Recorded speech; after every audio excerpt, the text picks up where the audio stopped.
Hello and welcome back to the Fruit of Grisaia, Michiru's Route. In the last episode, Yuuji and Michiru had a lovely date at the beach, which went rather well, actually.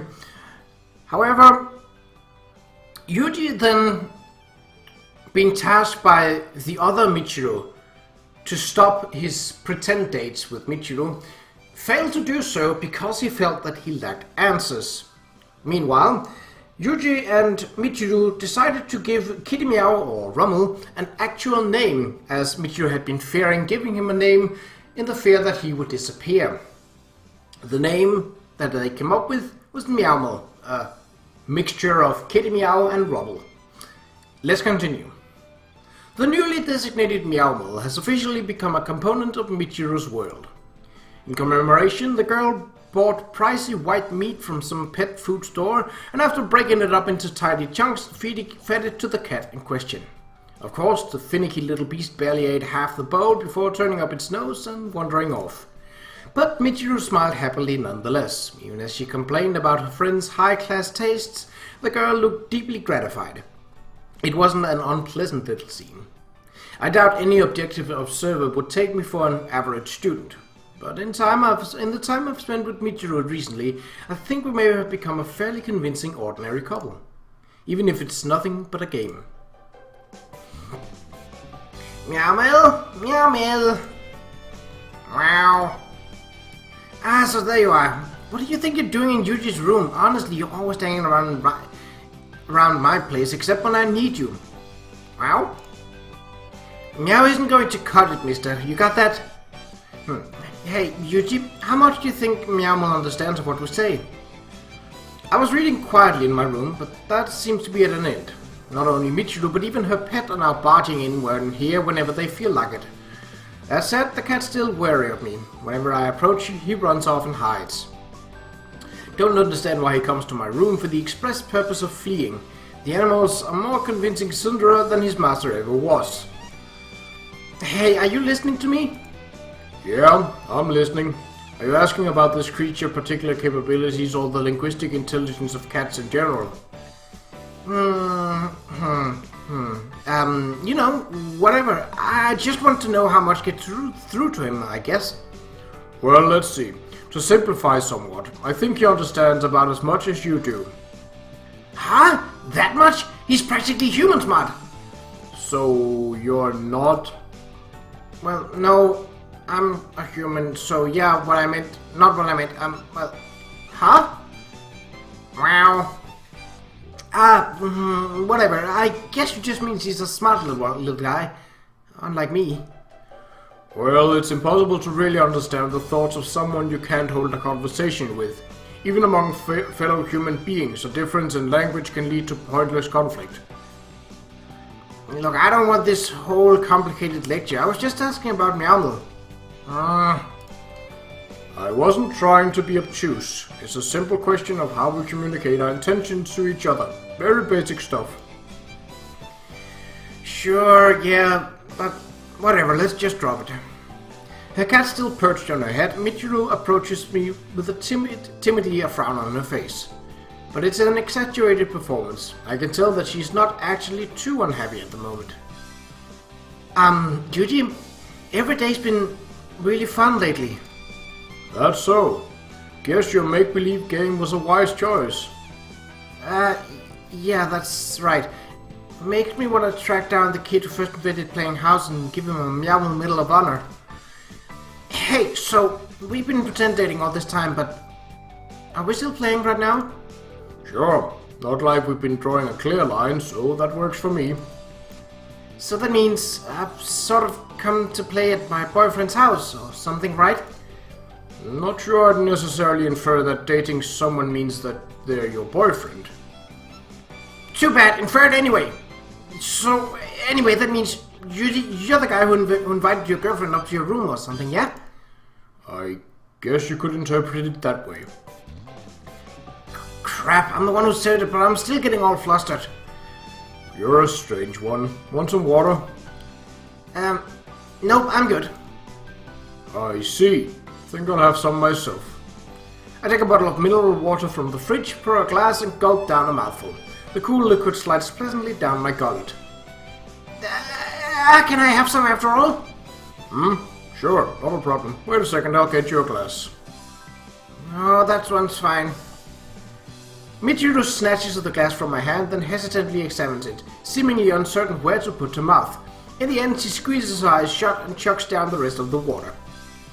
You're not a child, alright? Don't start squawking about indirect kisses just because her lips mash together against the same piece of glass. That's not it. I retrieve the glass from Michiru's clutches, leave it in the sink, and take a seat on the bed. Michiru follows, lowering herself to sit at my side. Aww. What's with you? Well, I wonder what sort of stuff couples do when they're alone. Sexual intercourse? What? Something the matter? Well, how can I put this? When a young man and a woman find themselves alone behind closed doors, it's a perfectly natural outcome. All the more so for a romantic couple. Don't they seek out privacy for that express purpose? Don't know, I don't know. Bright red all the way to her ears, Michiru lowers her eyes from my face. Well, I suppose it's understandable. It may be the truth, but I'm being pretty frank about it. Well, want to make pretend love? Of course not! Come on, there's no way I could do that! I mean, you gotta take that stuff seriously, right? That's probably the proper attitude, yes. Alright then, let me ask you this instead. This may be a game, but you still voluntarily paid a private visit to your boyfriend's room. What did you have in mind? Okay, maybe holding hands or something? I immediately seized one of Michiru's hands. Okay, done. Anything else? Well, let's see, we're not gonna do this one, no go, but, a little kiss or something? A kiss, eh? Where? On the cheek, I guess, or maybe the ear, a little later on. No, that didn't come out right.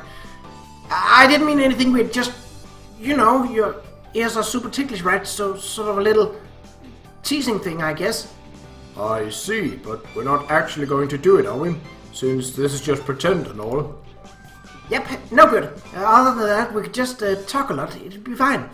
I think I'd be satisfied with that. I see. That's not much different from the normal routine, but if that's good enough for you, I don't mind. Wow. Apparently perturbed by Michiru's constant vacillating, the cat leaps down from her head and runs off to hide under something. Well, I guess I want to kiss. But we're not going to, right? Since this is only pretend. No, I want to do it. I mean, yeah, we're pretending. It's pretend, but I still want to kiss. You sure? Yeah, I'm sure. Even as she speaks, Michiru inches away from me. Well, she is the one who asked. I reach over and grab the girl's shoulder, gently pulling her back toward me in order to comply with her request. Huh? What? We are kissing, aren't we? Well, yeah, but already? Right now? Moving kind of fast, don't you think? Here goes. Hold on a second. Squirming inside my arms, Michiru turns her face away from mine. Soon enough, she's made up an excuse. I don't want to get rushed into it, okay? I want to prepare myself first. Understood. I'll wait for you, so let me know when your preparations are complete. Huh? Like this? Your face is a little close, don't you think? I'll be returning to point-blank range soon enough anyway. Backing off now would just be a waste of time. Is that so? He's a very aggressive kisser, isn't he? Fine, if you say so. I observe Michiru's face from a few centimeters away. Her cheeks are alarmingly red. Her chest heaves violently with every breath. One would almost suspect a sudden illness of some sort, but I suppose the girl's just extremely tense. We good to go?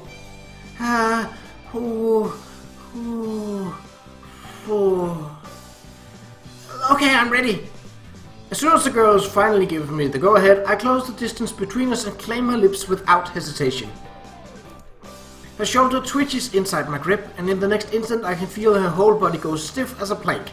After a moment I slowly open my mouth. Michiru's lips adhere to mine naturally part as well. Her eyes squeeze shut as if in pain. Michiru shakes her shoulders vigorously, apparently trying to squirm away and escape. Wait! Okay, no more. That's enough. And so the kiss ends. It only lasted a few seconds, but I'm getting the impression it felt a good deal longer to Michiru. That was a little too intense for your information. I believe kisses between romantic partners tend to go roughly along those lines. I thought you'd just give me a little peck. I see. Suppose it's my fault for not double-checking first. What did you... No, that's okay, it's fine. I'm not mad or anything. Nobody so much as hinted at that possibility, but Michiru denies it anyway. Probably attempting to convince herself or something. I mean, it's pretend after all. Yeah, it's fine. So anyway, wanna go on a date tomorrow? What are you saying? The others should be back tomorrow. Since the idea behind these pretend dates was to kill time, they should no longer be necessary, correct? Right, makes sense. We're just killing time after all. Guess you're right. Yeah, that's right. I mean, totally wrong. What the heck? What the heck? Oh, what's this? Pretty sudden attitude change. Has your Sundara engine started up again? That's right, my motor car's finally warmed up. We're just killing time playing make-believe, but I guess that won't be necessary anymore. I'm not sure whether the girl's playing tough or really means that, but she does have a convincingly ferocious glare. Moderately diverting little amusement, that game of ours, but today's the end of that. As of tomorrow, I'm back to my standard inbred Sundara nature. I'm not sure that's what you wanted to say, Michiru. So there. That effect. But tell me, Michiru. That's Michiru Sama to you, Mr. Meow Mix. Wow. Why are you going after the cat instead of me? Also, you got the name wrong. I know that. He's Meowmel, of course. Meowmel. Just forget I said anything. I'm so relieved everyone's finally coming back. Being alone with you wasn't fun in the slightest, just so you know. What's supposed to mean? Don't you have anything else to say? Not really. Well, let's continue to maintain a mutually cordial acquaintance, my friend. I don't want to be your friend or anything, but maybe I'll let you be mine. Okay, I'm going back to my room now. Don't follow me. With those words, Michiru stalks out of my room. I have to admit, her accepting the abrupt change in attitude took me slightly by surprise. But I'm fairly sure I only spoke the truth. Our relationship was nothing but a role-playing fantasy, founded in fiction, not real feelings. I mean, that's the exact reason we are able to be together so easily, wasn't it? I have a feeling this is going to get messy. I lie down on my bed and heave a deep sigh. The scent of Michiru's artificial fragrance lingers on the tips of my fingers. It's a sweet and gentle smell, pleasant in its own way, but badly out of place in this dreary room.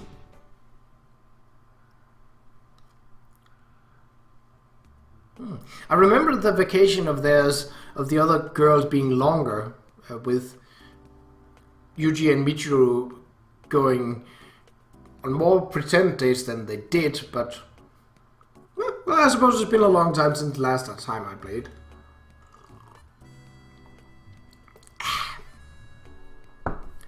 5 in the morning. Whether or not the world changes around me, my priorities stay the same. Barring a job request or other special circumstances, I run. Simple as that. Haven't seen Michiru yet today. Of course, it's still early in the morning, but I've got the sense she won't be approaching me quite so proactively from now on. Naturally, that's because the others are coming back. With their return, our private make-believe world is coming to an end. We'll be returning to our normal lives, such as they are.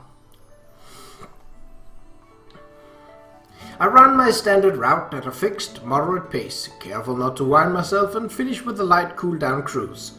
Of course, I regularly pour water on my heated body to prevent dehydration.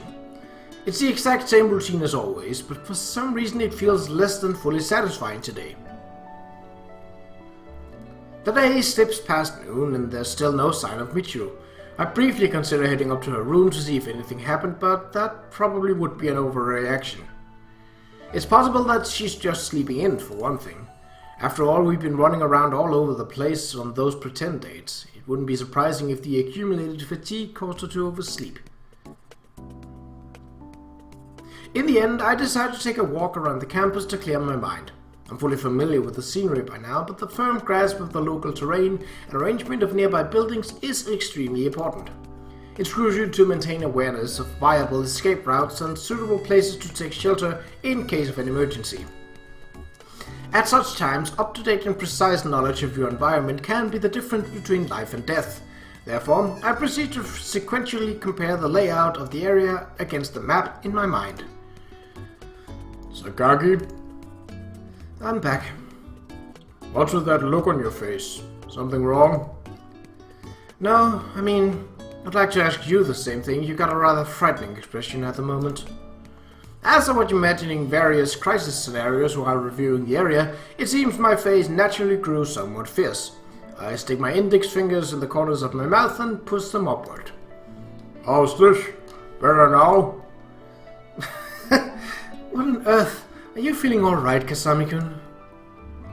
You said I was scary, so I constructed a pleasant smile for your benefit. What's so strange about that?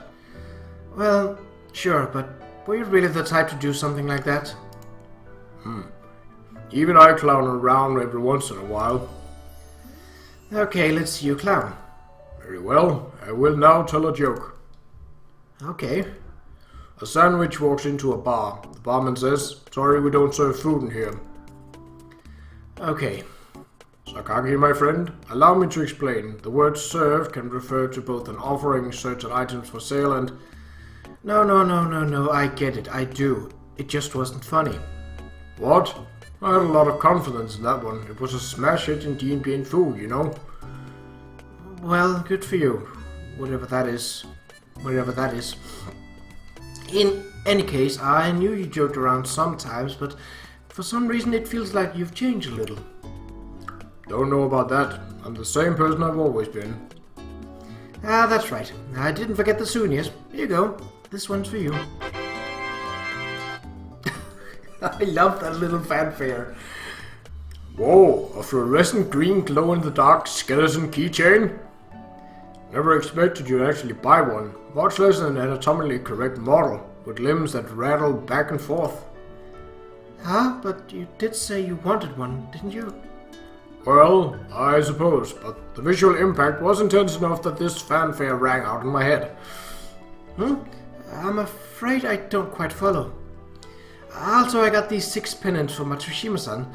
There was quite a variety, so it was rather difficult to pick them out. I just ended up buying 6 with the same design. I see. Give them to her later, and I'm sure she'll be pleased. You think? Alright, bye. Pennants, though? You barely even find those things in souvenir shops these days. Where exactly did Sakagi wander off to anyway? Ah, it's Oni-chan! A few minutes later, Makina's voice unexpectedly reaches my ears. Her high-pitched squawking prompts somewhat almost nostalgia. That must mean Naman is back as well. We're home! Huh? Come on, Yuuji, we'll finally return to your side. Why the long face? Maybe a passionate embrace will make you feel better, Not necessary. I'm satisfied to see you safely returned. That's all that matters.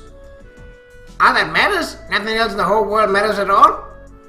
I'll rephrase that. I find your safe return preferable to the alternative. Ah, now I get it. Better safe than sorry, right? Ah, this is just like the old days. Oni-chan's voice, Oni-chan's face, Oni-chan's smile. I don't think I'm smiling, actually. Huh? Oh, really? Okay, then. Show me your pearly whites.